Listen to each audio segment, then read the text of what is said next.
नमस्कार दोस्तों। भारत में पूजे जाने वाले देवताओं की संख्या हजारों या लाखों में नहीं बल्कि करोड़ों में है।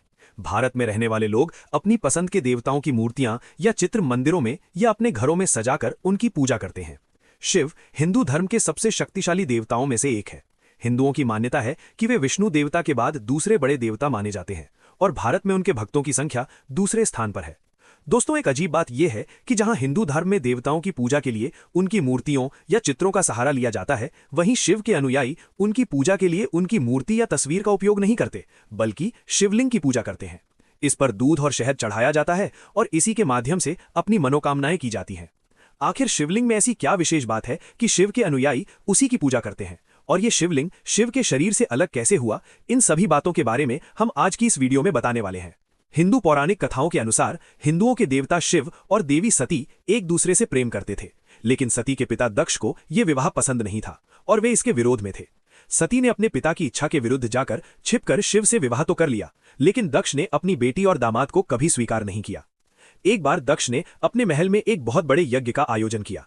इस यज्ञ में सभी देवताओं को आमंत्रित किया गया, लेकिन शिव और सती को जानबूझकर नहीं बुलाया गया। अपने परिवार के प्रेम के कारण सती शिव की बात ना मानते हुए अकेली ही उस यज्ञ में पहुंच गईं, जहां उनके पिता दक्ष ने सती और उनके पति शिव का सार्वजनिक रूप से अपमान किया। अपने पति के इस अपमान को सहन ना कर पाने के कारण सती ने स्वयं को यज्ञ की अग्नि में समर्पित कर दिया और जलकर प्राण त्याग दिए। हिंदू समाज में सती की प्रथा भी इसी देवी की स्मृति से जुड़ी मानी जाती रही है, जिसमें एक स्त्री अपने मृत पति की चिता के साथ जलकर प्राण त्याग देती थी। अब हम अपने विषय पर लौटते हैं कि शिवलिंग शिव के शरीर से अलग कैसे हुआ। अपनी पत्नी की मृत्यु के बाद भगवान शिव संसार और समाज से विरक्त होकर इधर उधर भटकने लगे। उनका वैराग्य इस हद तक बढ़ गया कि उन्होंने वस्त्र पहनना भी छोड़ दिया।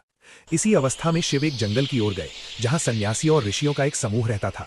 उस समय वे ऋषि एक पवित्र यात्रा पर गए हुए थे। जब ऋषियों की पत्नियों ने शिव को इस अवस्था में देखा तो वे उन्हें भिक्षा देने के लिए उनके पास आई और शिव की दिव्यता से इतनी प्रभावित हुई कि शिव जहां भी जाते वे उनके पीछे पीछे चलने लगी। जब सन्यासी ऋषि अपनी यात्रा से लौटे तो उन्होंने ये अजीब दृश्य देखा कि बिना वस्त्र के शिव आगे आगे चल रहे थे और उनकी पत्नियां उनके पीछे जा रही थी। ये देखकर ऋषि क्रोधित हो गए और उन्होंने शिव को बुरा भला कहा।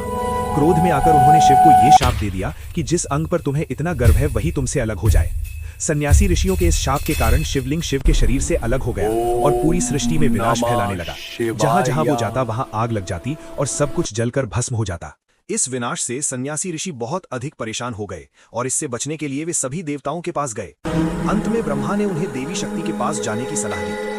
ब्रह्मा की सलाह मानते हुए सभी सन्यासी देवी पार्वती के पास पहुंचे और उन्हें पूरी घटना बताई। तब देवी पार्वती ने शिवलिंग की उग्र शक्ति को शांत करने के लिए एक योनि अर्थात स्त्री रूप का आधार तैयार किया और शिवलिंग को उस पर स्थापित कर दिया। इस उपाय से शिवलिंग से होने वाला विनाश रुक गया।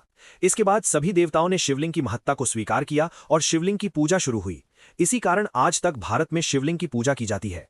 आपने अक्सर मंदिरों में देखा होगा कि शिवलिंग के नीचे एक गोलाकार आधार होता है। ये वही योनि रूप आधार है जिसे देवी पार्वती ने शिवलिंग को शांत करने के लिए प्रस्तुत किया था।